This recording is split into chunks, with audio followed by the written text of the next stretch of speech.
The Bhagavad Gita, 9th chapter, Works, Devotion, and Knowledge. The teacher is going to open the mind of Arjuna to the knowledge and sight of the integral divinity and lead up to the vision of the 11th book, by which the warrior of Kurukshetra becomes conscious of the author and upholder of his being and action and mission, the Godhead in man and the world. Arjuna is to become aware of himself as existing only in God and as acting only by the power within him, his workings only as an instrumentality of the divine action, his egoistic consciousness only a veil, and to his ignorance a misrepresentation of the real being within him, which is an immortal spark and portion of the Supreme Godhead. The reason why the practice of this yoga becomes possible and easy is that in doing it we give up the whole working of all that we naturally are into the hands of the Godhead, secret within our present limited nature. That inner divine Purusha works out the divine birth in us progressively, simply, infallibly, by taking up our being into His and by filling it with His own knowledge and power. He lays hands on our obscure, ignorant nature and transforms it into His own light and wideness. The supreme and integral secret is the mystery of the transcendent Godhead, who is all and everywhere, yet so much greater and other than the universe and all its forms, that nothing here contains Him, nothing expresses Him really, and no language which is borrowed from the appearances of things in space and time and their relations can suggest the truth of His unimaginable being. The consequent law of our perfection is an adoration by our whole nature and its self-surrender to its divine source and possessor. Knowledge becomes easily an adoration, a large devotion, a vast self-giving, because it is the knowledge of a spirit, the contact of a being, the embrace of a supreme and universal soul, which claims all that we are, even as it lavishes on us when we approach it all the treasures of its endless delight of existence.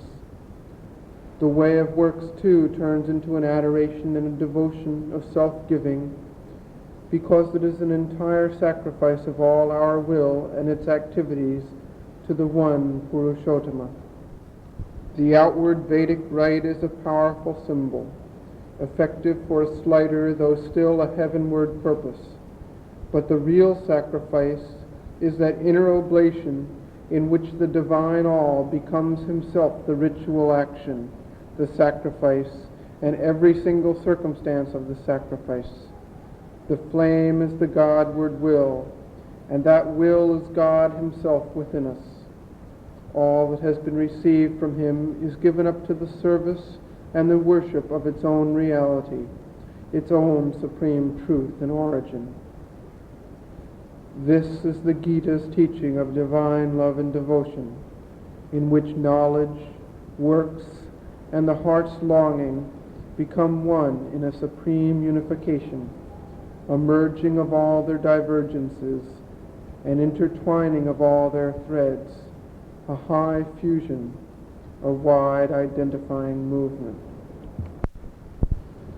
Sri Bhagavan Idam tu te guhyatamam pravakshamyanasuyave jnanam vijnana sahitam yajñātva mokshase shubhat rajvidya rajaguhyam pavitramidamuttamam pratyakshavgamam dharmyam susukham kartumavyayam ashraddadhana purusha धर्मस्यास्य परन्तपो अप्राप्यमान् निवर्तन्ते मृत्यु संसारवर्त्मनि मया ततमिदं सर्वं जगदव्यक्तमूर्तिना मत्स्थानि सर्वभूतानि न चाहन्तेष्वस्थितः न च मत्स्थानि भूतानि पश्य मे योगमैश्वरम् महेश्वरं भूतभृन्न च भूतस्थो ममात्मा भूतभावनः यथाकाशस्थितो नित्यं वायुः सर्वत्र गो महान् तथा सर्वाणि भूतानि मत्स्थानीत्युपधारय सर्वभूतानि कौन्तेय प्रकृतिं यान्ति मामिकां कल्पक्षये पुनस्तानि कल्पादौ विसृजाम्यहं प्रकृतिं स्वामवष्टभ्य विसृजामि पुनः पुनः भूतग्राममिमं कृष्णम् अवशं प्रकृतिर्वशात् न च मां तानि कर्माणि निबध्नन्ति धनञ्जय उदासीनमसक्तं तेषु कर्मसु मयाध्यक्षेण प्रकृतिः सूयते सचराचरं हेतुनानेन कौन्तेय जगद्विपरिवर्तते अवजानन्ति मां मूढा मानुषीं तनुमाश्रितं परं भावमजानन्तो मम भूतमहेश्वरं मोघाशा मोघकर्माणो मोघज्ञानाविचेतसः राक्षसीमासुरीं चैव प्रकृतिं मोहिनीं श्रिताः महात्मानस्तु मां पार्थ दैवीं प्रकृतिमाश्रिताः भजन्त्यनन्यमनसो ज्ञात्वा भूतादिमव्ययं सततं कीर्तयन्तो मां यतन्तश्च दृढव्रताः नमस्यन्तश्च मां भक्त्या नित्ययुक्ता उपासते ज्ञानयज्ञेन चाप्यन्ये यजन्तो मामुपासते एकत्वेन पृथक्त्वेन बहुधा विश्वतो मुखम् अहं क्रतुरहं यज्ञः स्वधाहमहमौषधं मन्त्रोऽहमहमेवाज्योमहमग्निरहं हुतं पिताहमस्य जगतो माता धाता पितामहः वेद्यं पवित्रमोङ्कारहृक्सामयजुरेव च गतिर्भर्ता प्रभुः साक्षी निवासः शरणं सुहृत् प्रभवः प्रलयस्थानं निधानं बीजमव्ययं तपाम्यहमहं वर्षं निगृह्णामि सृजामि च अमृतं चैव मृत्युश्च सदसच्चाहमर्जुनो त्रैविद्या मां सोमपाः पूतपापा यज्ञैरिष्ट्वा स्वर्गतिं प्रार्थयन्ते ते पुण्यमासाद्य सुरेन्द्रलोकमश्नन्ति दिव्यान् दिवि देवभोगान् एतं भुक्त्वा स्वर्गलोकं विशालं क्षीणे पुण्ये मर्त्यलोकं विशन्ति एवं त्रयीधर्ममनुप्रपन्ना गतागतं कामकामा लभन्ते अनन्यांश्चिन्तयन्त्यो मां ये जनाः पर्युपासते तेषां नित्याभियुक्तानां योगक्षेमं वहाम्यहम् येऽप्यन्यदेवता भक्ता यजन्ते श्रद्धयान्विताः तेऽपि मामेव कौन्तेय यजन्त्यविधिपूर्वकम् अहं हि सर्वयज्ञानां भोक्ता च प्रभुरेव च न तु मामभिजानन्ति तत्त्वेन तस्य वन्दिते यान्ति देवव्रता देवान् पितॄन् यान्ति पितृव्रताः भूतानि यान्ति भूतेज्या यान्ति मद्याजिनोऽपि माम् पत्रं पुष्पं फलं तोयं यो मे भक्त्या प्रयच्छति तदहं भक्त्युपहृतमश्नामि प्रयतात्मनः यत्करोषि यदश्नासि यज्जुहोषि ददासि यत्तपस्यसि कौन्तेय तत्कुरुष्व मदर्पणं शुभाशुभफलैरेवं मोक्ष्यसे कर्मबन्धनैः सन्न्यासयोगयुक्तात्मा विमुक्तो मामुपैष्यसि स समोऽहं सर्वभूतेषु न मे द्वेष्योऽस्ति न प्रियः ये भजन्ति तु मां भक्त्या मयि तेषु चाप्यहम् अपि चेत् सुदुराचारो भजते मामनन्यभाक् साधुरेव समन्तव्यः सम्यग्व्यवसितो हि सः क्षिप्रं भवति धर्मात्मा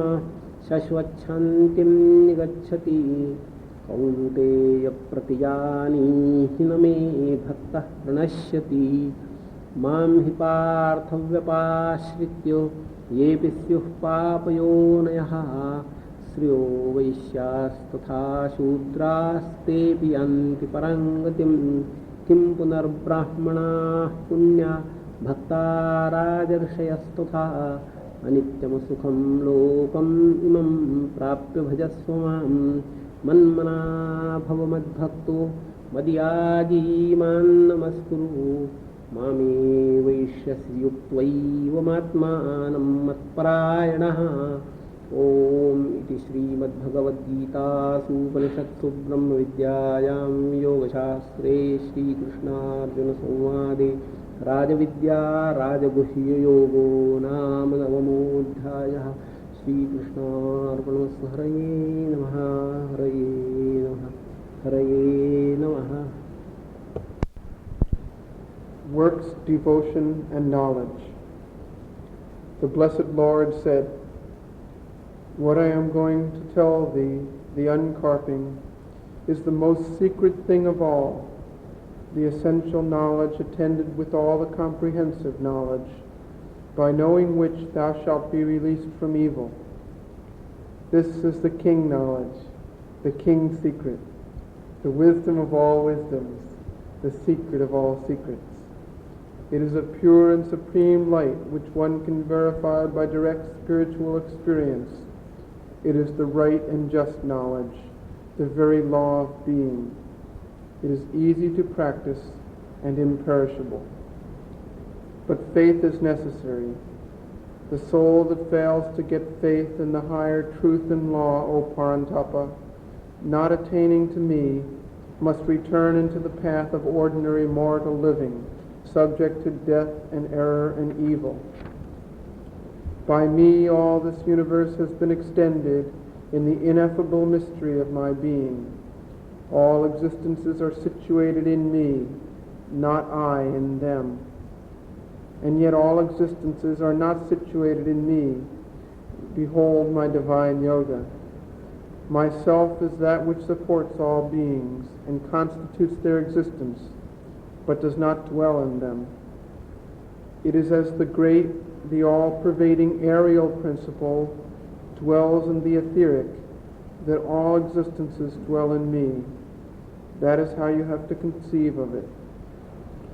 All existences, O Kunteya, return into my divine nature, out of her action into her immobility and silence, in the lapse of the cycle. At the beginning of the cycle again I loose them forth.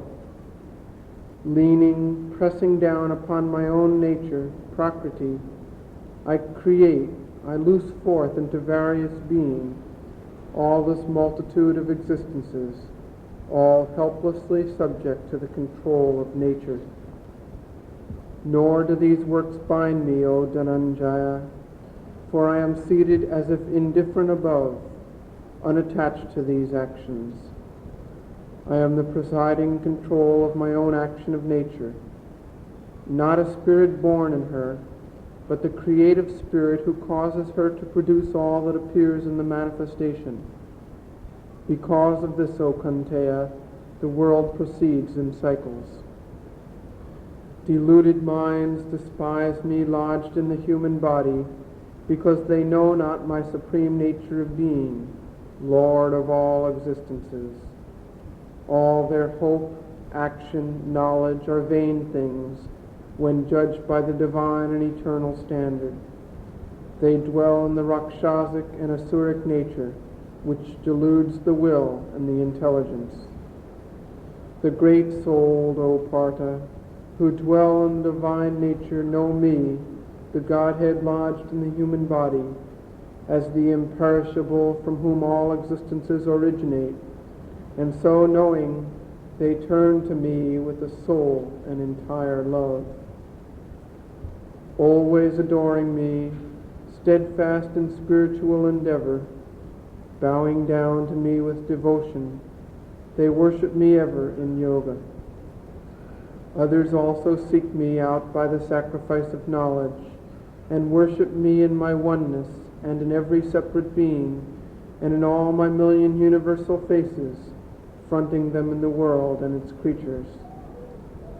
I, the ritual action, I, the sacrifice, I, the food oblation, I, the fire-giving herb, the mantra I also the butter, I, the flame, the offering I, the father of this world, the mother, the ordainer, the first creator, the object of knowledge, the sacred syllable Om, and also Rik, Sama, and Yajur Vedas. I, the path and goal, the upholder, the master, the witness, the house and country, the refuge, the benignant friend. I, the birth and status and destruction of apparent existence. I, the imperishable seed of all and their eternal resting place. I give heat, I withhold and send forth the rain. Immortality and also death, existent and non-existent am I, O Arjuna. The knowers of the triple Veda, who drink the Soma wine, purify themselves from sin, worshipping me with sacrifice, pray of me the way to heaven. They, ascending to the heavenly worlds by their righteousness, enjoy in paradise the divine feasts of the gods. They, having enjoyed heavenly worlds of larger felicities, the reward of their good deeds exhausted, return to mortal existence. Resorting to the virtues enjoined by the three Vedas, seeking the satisfaction of desire, they follow the cycle of birth and death. To those men who worship me, making me alone the whole object of their thought, to those constantly in yoga with me, I spontaneously bring every good. Even those who sacrifice to other godheads with devotion and faith, they also sacrifice to me, O son of Kunti, though not according to the true law. It is I myself who am the enjoyer and the Lord of all sacrifices, but they do not know me in the true principles, and hence they fall. They who worship the gods go to the gods. To the divinized ancestors go the ancestor worshippers. To elemental spirits go those who sacrifice to elemental spirits. But my worshippers come to me. He who offers to me with devotion a leaf, a flower, a fruit, a cup of water, that offering of love from the striving soul is acceptable to me. Whatever thou doest, whatever thou enjoyest, whatever thou sacrificest, whatever thou givest, whatever energy of tapasya, of the soul's will or effort thou puttest forth, make it an offering unto me. Thus shalt thou be liberated from good and evil results which constitute the bonds of action. With thy soul in union with the divine through renunciation, thou shalt become free and attain to me. I, the eternal inhabitant, am equal in all existences. None is dear to me, none hated. Yet those who turn to me with love and devotion, they are in me, and I also in them. If even a man of very evil conduct turns to me with a soul and entire love, he must be regarded as a saint, for the settled will of endeavor in him is a right and complete will. Swiftly he becomes a soul of righteousness, and obtains eternal peace.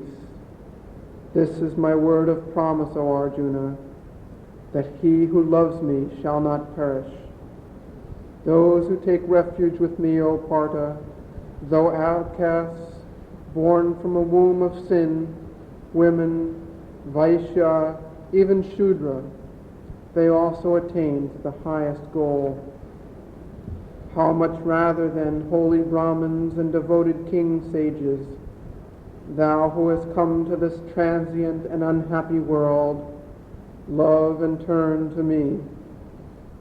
Become my minded, my lover and adorer, a sacrificer to me, bow thyself to me. Thus united with me in the self, thou shalt come to me, having me as thy supreme goal. Thus ends the 9th chapter of the Yoga of the King Knowledge and King Secret from the Bhagavad Gita Upanishad, stating the knowledge of Brahman and the science of yoga through the conversation of Sri Krishna and Arjuna. Om, peace, peace, peace.